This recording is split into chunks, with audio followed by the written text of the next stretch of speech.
Éco-emballage, c'est une société privée qui est née en 92 à la suite d'une initiative des pouvoirs publics. Il y a eu un décret en 92 qui a donné aux industriels l'obligation de pourvoir à la fin de vie des emballages ménagers qu'ils mettaient sur le marché. Donc ces industriels se sont mutualisés, ils ont créé Éco-emballage, qui est une structure à laquelle ils ont délégué cette obligation qui leur a été donnée par la loi. Donc Éco-emballage gère pour le compte des industriels le dispositif de tri, de collecte et de recyclage des emballages ménagers en France. Donc les industriels qui mettent des emballages ménagers sur le marché nous versent des contributions. Ça représente à peu près 450 millions d'euros de chiffre d'affaires. Et ces contributions, Éco-emballage les utilise pour soutenir financièrement les collectivités locales, pour les accompagner dans la mise en œuvre effective du dispositif de tri, de collecte et de recyclage des emballages ménagers. On a 200 collaborateurs pour Éco-emballage et 15 collaborateurs pour Adelph, qui est notre filiale et qui fait partie du même groupe. On a 8 établissements, donc on est implanté ici à Paris pour le siège Adelph et la direction régionale Île-de-France.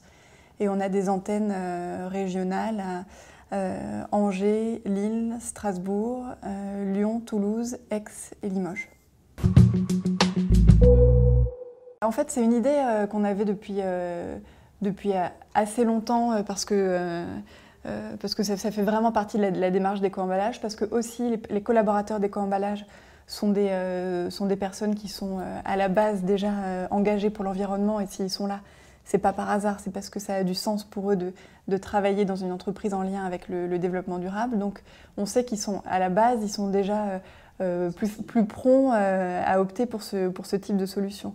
Donc c'est une idée, je ne sais pas si on peut dire qu'elle est née un jour, parce que moi depuis que je travaille chez Éco-emballage, c'est une idée qui circule et qui paraissait évidente à beaucoup de monde. En fait, ce qui a fait que ça a pris un petit peu de temps, c'était le fait d'arriver à prendre la décision, à prendre du temps pour faire ça et à décider vraiment de lancer le projet. Mais c'est une idée qui est assez évidente compte tenu de notre activité.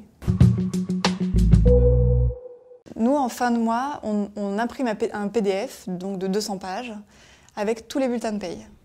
Ce PDF, en fait, la solution qui a été mise en place par Prodware va le lire, va le découper en autant de fiches de paye que de collaborateurs, va lire l'endroit où on a mentionné son adresse mail, et donc va l'envoyer à chacun sur l'adresse mail, qui n'est d'ailleurs pas forcément l'adresse mail professionnelle, ça peut être l'adresse mail personnelle. Et donc le fichier PDF de 200 pages, le logiciel en fait 200 mails différents, adressés sur 200 boîtes mail différentes, avec un code d'accès pour ouvrir le PDF, qui est pour tout le monde le numéro de sécurité sociale sans la clé. Et donc, comme ça part de ma boîte mail, moi en fait sur ma boîte mail Outlook, j'ai dans mes éléments envoyés 200 mails pour 200 collaborateurs. Donc je peux aussi moi avoir un suivi de savoir qui a lu son mail, qui finalement a changé d'adresse mail, donc on a un retour parce que le mail n'est pas arrivé. C'est assez facile à suivre. C'est grâce à Pascal Piquet, qui travaille donc chez Prodware, qu'on a mis en œuvre ce projet, parce que donc Pascal, c'était pour nous notre interlocuteur technique chez Prodware à l'époque. C'est lui qui venait nous faire nos DAS en fin d'année, nos paramétrages. Et c'est quelqu'un avec lequel Françoise Galtier, qui est responsable de la paye, et moi-même, donc on s'occupait toutes les deux de la paye, on s'entendait très très bien. C'est quelqu'un vraiment qui a de grande qualité.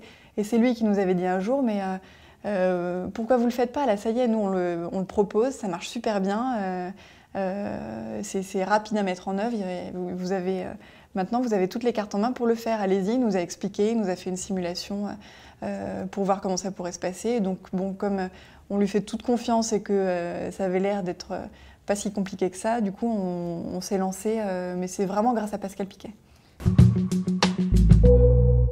À l'utilisation, pour nous, c'est un vrai gain de temps, parce que c'est vrai que mettre 215 bulletins de paye sous pli chaque mois, c'était quand même assez lourd. Donc ça se passe vraiment très bien. Pour nous, c'est un vrai gain de temps. Pour le collaborateur, Pas forcément, parce qu'il doit quand même prendre le temps d'aller se connecter sur mon service public, de scanner son bulletin de paye, de l'archiver. C'est pas forcément beaucoup plus lourd, mais comme les collaborateurs n'ont pas encore bien pris l'habitude, ça nécessite un petit ajustement. Donc pour eux, dans un premier temps, c'est quand même un surplus de charge de travail, même si c'est marginal, mais malgré tout, on leur demande un peu plus que ce qu'ils faisaient quand ils décachetaient simplement leur enveloppe et qu'ils la mettaient dans un tiroir à la maison. C'est un gain de temps, c'est un gain d'argent, c'est vrai, parce que du coup on timbre plus et on n'utilise plus les enveloppes et le papier.